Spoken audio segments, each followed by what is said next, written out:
Ayun guys, kukunin natin yung pangmalakas ng ating tools. So, yan, mga inko yan guys. Ito kukunin natin yung barena natin kasi bubuuhin na natin yung kulungan. So, medyo madumi siya guys. Ayan. Ito lang.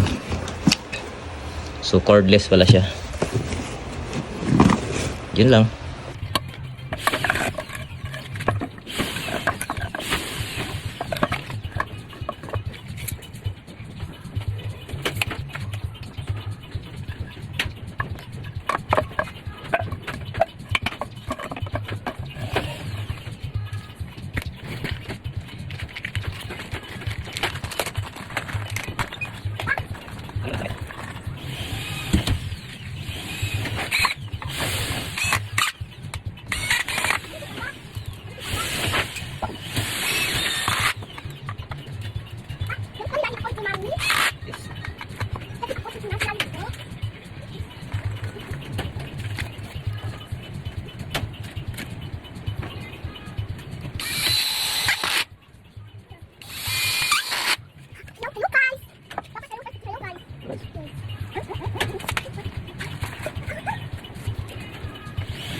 Ito yung luma natin guys.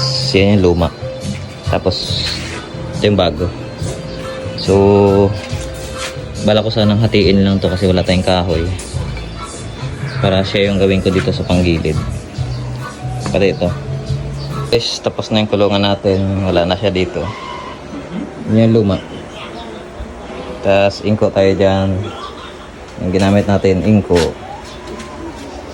So guys, ito pala yun. Ito na.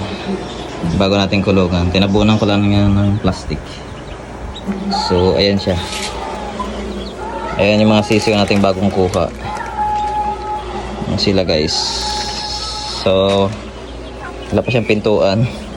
Mag DIY lang ako muna ito. Nabitin. Yan lang muna. Ayan siya kalaki. Mas maganda na siya tignan, tsaka mas malinis na dun sa ilalim. Tinanggal na natin yung mga hollow blocks dyan. Nandun muna sila. So yun lang. Para mas maganda tignan. Alright. Happy farming. Silip na.